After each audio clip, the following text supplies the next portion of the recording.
Hi friends, this is Representative Sarah Vance of House District 31, and I'm in Juneau, and we are likely going to vote on the supplemental budget tomorrow for fiscal year 20.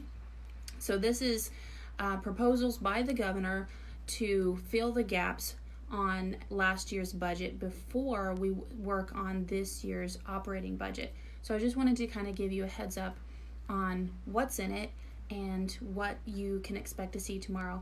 The reason that I said that we are likely to see it is that it is still pending being moved out of House Finance, and we should be on the House floor tomorrow at 10:30. I apologize, I've been fighting a cold, so I have a little cough drop rolling around in my mouth, but I will try to make this quick for you. So I told you that I would keep you informed on votes that we have coming up that are significant, and this is definitely one of them. It is nearly $300 million of a supplemental budget, and that is significant, but about half of that is the Medicaid services. There's about $162 million in Medicaid ask, and about $27 million in adult preventative dental. So this is things that the federal government said you have to pay this as a state for Medicaid services. So this isn't things that people arbitrarily added on. This is requirements of the federal government for the program that we previously agreed to. There's also $110 million going to the fire suppression. Last summer we had a significant fire season, and the largest fires in the nation were occurring here in Alaska, and so that expended all of our fire fund that we had, and so this addition to that would help fill the gaps, and hopefully we will be able to see some refunds from the federal government regarding the Swan Lake fire that we had on the peninsula that had such a big impact, but we don't know what that would be just yet. We have to pay the money up front. There's $158,000 going to federal highways. There's some community block grants. There's about $3 million for earthquake relief that the federal government did not pay for. Overall, I'm not seeing anything nefarious that you should be alerted to. It's just some things that the departments of the state said, hey, we're really needing this to make sure that we are prepared going into the fiscal 21 year.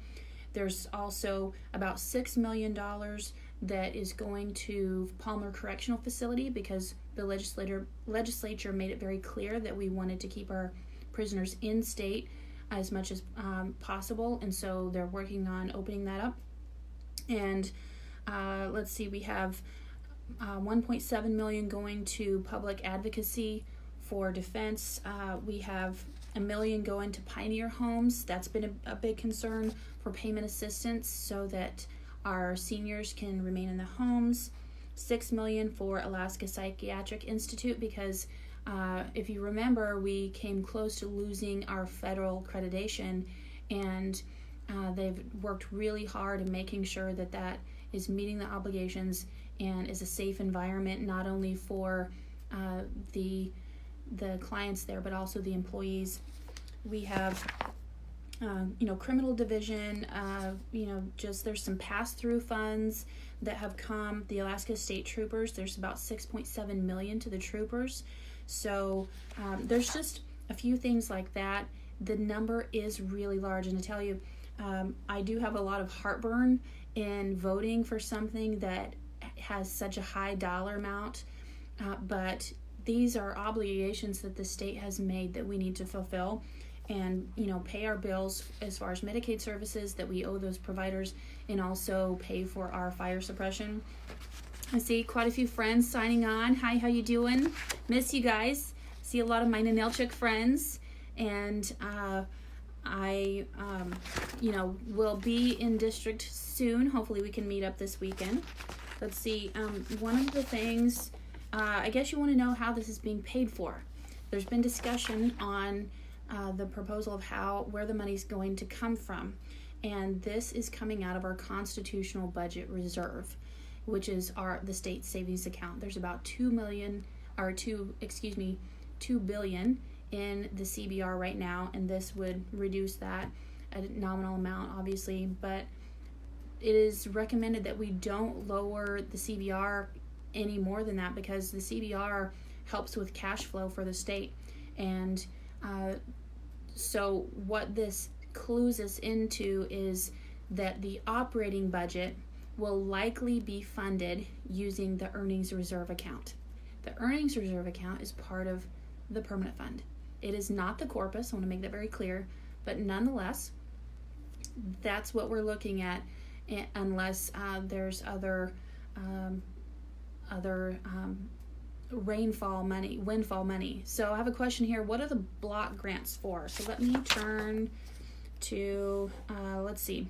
We have Department of Commerce, Community, and Economic Development. And I want to tell you that you can go onto the alaskaledge.gov website and you can look up this bill for yourself. And it is House Bill 234. And you can read this for yourself as well and see exactly what's being funded, how much money. It's about 21 pages, so it's not overly burdensome. You'll have the numbers and fund sources, and then you flip to the words towards the back, and it just details what some of those are. So I'm on page 15 of the Department of Commerce, Community, and Economic Development, and it says that there's Hooper Bay Boat Harbor Landing geotechnical drilling, $200,000. There's specifically for the peninsula. There's a paved light pedestrian path, the K Beach Elementary School to Kenai Peninsula College, $463,000. And at first I thought, we have a $1.6 billion deficit. What are we doing paying for a pedestrian path? But why these are significant, because there's a similar one up in East Anchorage, is we want safety around our schools. And when we have well-lit, safe paths for our children to walk on, it's free. It helps in securing safety from predators and just any nefarious activity when you have a well-lit, safe path. That's why these are significant, is that we want to make sure that as traffic, we have traffic moving around our schools all the time, that they can see the children and be able to have a safe path for kids walking to school as well. So a lot of reasons that really justify budgeting for things like that. Let's see, there's also electric system upgrade in Bethel, $940,000, and these are grants that they have to apply for. There's a system for this that they go through to be able to get these funds, and there's also a mass notification system upgrade for military and veterans affairs that is very necessary. So like I said, I didn't see anything nefarious. This is the asks from Governor Dunleavy and his administration that fills the gaps on last year's budget to this next year's budget. So we're just trying to cover the things that we didn't foresee, like the fire activity and the Medicaid expenses. The administration and the legislature really worked hard on making reductions in Medicaid. And unfortunately, the federal government said, no, you can't do that. And until we address some of the other changes necessary, like the formulas, and also I'm just going to give a shout out to Senator Michicki. He's watching right now. I really support his Medicaid work requirement bill. When we have able-bodied people who are contributing to our community by working or the volunteering of the 20 hours a week, it really helps lower the cost of Medicaid when they can become financially independent. And that is one of the larger ways that we can have an impact on reducing the cost of Medicaid services. And it's one that is building the economy. It's getting people out into the workforce. So that is likely going to be voted on tomorrow. I encourage you to watch. You can hear. I have not made a final decision on how I'm going to vote, but I will tell you I'm leaning to support it because my options are very slim. The administration needs this, and there could be amendments offered on the floor to add anything or to take something away. But these are pretty legitimate asks in here for the Medicaid that we are required by the feds to do to pay for the fire suppression, things like that, that make up the bulk of the ask of this supplemental budget. So let's see if I can answer any questions. So I want to clarify on Carrie Harris, you said please vote no until you come up with money not from the PFD. So this supplemental budget is not coming from the permanent fund. The payment for the supplemental budget is from the savings account. It is not from the earnings reserve account. I do want to clarify that. So there are a couple of other proposals for revenue sources. They're not significant, but every dollar counts. Today in State Affairs, I just heard a bill for creating a state lottery, and it brings in about 6 to 8 million is the estimate that they have so far. We're asking a lot of questions on what the expense would be, what that would look like, and just kind of need to know from you how you feel about state lotteries, from our district, and how I should vote on that. But we are working through that process in State Affairs. There's also a motor fuel tax that the Senate should be moving on fairly quickly, and I haven't seen what the final proposal is on that. You can watch what's going on in the Senate. That will raise revenue to help provide for roads. But again, let me clarify, we have no dedicated funds in the state, so would likely go to the revenues would likely go to the general fund to help pay for state services. So let's see, there's also a proposal in the Senate for an education head tax. Back in the 80s, every first paycheck was taxed $10 that went to education, and that proposal has been brought back, and would be $30 a head for the first paycheck. And that brings in about 9 million, I think. So there's a few light things like that. I am still looking at reductions that we can make in how we're doing business and being able to consolidate things and really do things smarter. The more efficiencies we find in modernizing the way we do business as a state is really going to help us. And if you're interested in what the Department of Administration is doing, there are committee meetings that you can go onto the Alaska Ledge website and look under the budget subcommittees. The Department of Administration Budget Subcommittee has hearings from Commissioner Chewbacca that detail the savings that she is beginning to enact that will have a waterfall effect through the other departments of the state. I'm very excited about that. So more topics. Oh, how could I forget? The marine highway system is included in the supplemental budget. That's been a hot topic around here. And if you remember correctly, the first couple weeks that we were here, we had votes on the veto overrides, and there were 2 of them, and the marine highway system was a hot topic, and I voted no. It was a $5 million addition to the marine highway system, to our ferries, and I voted no because I specifically asked the Department of Transportation if they received the $5 million, what would they do with the money? And they said it would not provide additional services or go towards maintenance costs. So essentially, I'd be throwing money to the budget that would not help Alaskans with their service. And this is very important to me because there are communities who are needing groceries on their shelves. There's the city of, I forget if it's a city or village of Pelican. It's a small community here in Southeast that they contract pump service trucks, 3 of them from Juneau, that usually ride the ferries to go and pump their city sewage. So literally, they are going to be knee deep if they don't have these trucks, and they need a vessel that can transport. So providing a service to these communities is very important for our district. A lot of the fishermen use the ferries, a lot of businesses move equipment. So I want to help address the problem, and I'm not going to keep throwing money at a problem. So there is about $12.5 million that goes toward the marine highway system in the supplemental budget. And the administration had made that very clear that money the request was going to be in the supplemental budget. So that's why you saw that those veto overrides failed is because we knew there was a bit better plan coming forward, especially for the marine highway system. So back in October, when they found out that several vessels were going to be on dry dock, I believe there's 6 out of the 11 vessels that are on dry dock. The administration put in a work order and said, start working and fixing our vessels now. And they did not have authorization to give them money because the legislature has the power of the purse.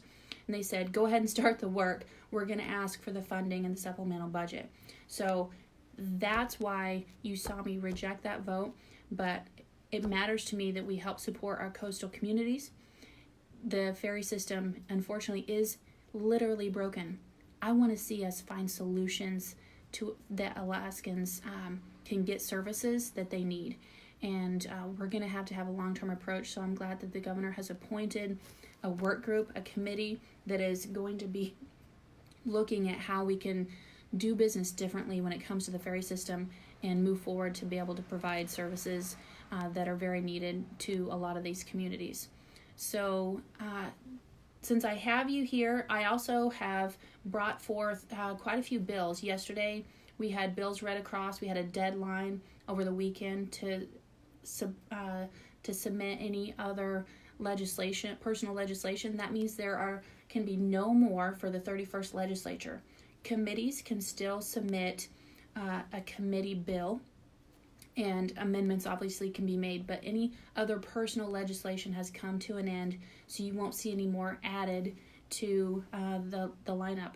But one of the big hot topics that happened this fall in our community was the abandoned vehicles. There's a lot of Facebook discussion about it. I put out a poll asking what your thoughts were to open up a conversation. A lot of people came to the conclusion that it shouldn't be a crime when you don't have money and you end up having to leave your car on the side of the road. Now, I believe in personal responsibility, and we do have services up in Soldotna that you can drop your car and be able to get cash for the scrap essentially, but also, also our dump, the boroughs, you can drain the liquids yourself and you can take it there. They will dispose of it properly. So there are mechanisms for people in the public to be able to properly dispose of their vehicle. But that didn't stop a lot of people from abandoning their vehicles on Out East End Road, torching them. So we had arson going on. So I said, what can we do about this? Let's take a look. And so I told you that I would look at what I could do in Alaska statute to help with this problem. I've been working all year with the Department of Transportation on this issue, and they said we don't have any money to put towards the abandoned vehicles. So Kenai Peninsula Borough Mayor Charlie Pierce said that he wanted to start doing something in the borough so that when abandoned vehicles are on borough property, that they can deal with them appropriately as well and work with the state on this issue. So I give a shout out to our assembly members and Borough Mayor Charlie Pierce because they passed an ordinance and are now working to take care of the abandoned vehicles. But I proposed a bill, let me get the paper and I can get the bill number. I believe it's HB 275. Let's see. Yes, HB 275, an act relating to penalties for motor vehicle violations. So what this does is I've consulted with different attorneys and Department of Transportation and said, what can we do to improve this? So right now in Alaska law, abandoning a vehicle is a misdemeanor. It's a criminal violation. And most people have found that they don't feel that it should be a criminal violation for simply not having the money to be able to take care of your vehicle. So in my bill, I have lowered it to a traffic violation, but I have increased the fine from $500 to $1,000. So what this would do is help provide funding to be able to remove the vehicle. So I asked Department of Transportation how much it is that on average across the state to remove abandoned vehicle, and their lower number was around $3,000. So again, there's the bigger question of how can people who don't have the money then pay the fine? The state already has the ability to garnish the PFD, but when I talked to the towing companies, they said when they have a vehicle that they have had to take, when they send out the letter and say, hey, we have your vehicle, come pick it up in 72 hours or garnish your PFD, most of the time the people are responsive and they come and they take care of the issue themselves. So it really creates that carrot and stick. But I wanted to be able to give this, provide in statute that is no longer a criminal activity, because there's less paperwork involved for the troopers to be able to address the issue. So it's helping them be motivated to take care of the vehicles alongside the road. It's helping Alaskans by it not being a criminal activity and a misdemeanor on their files.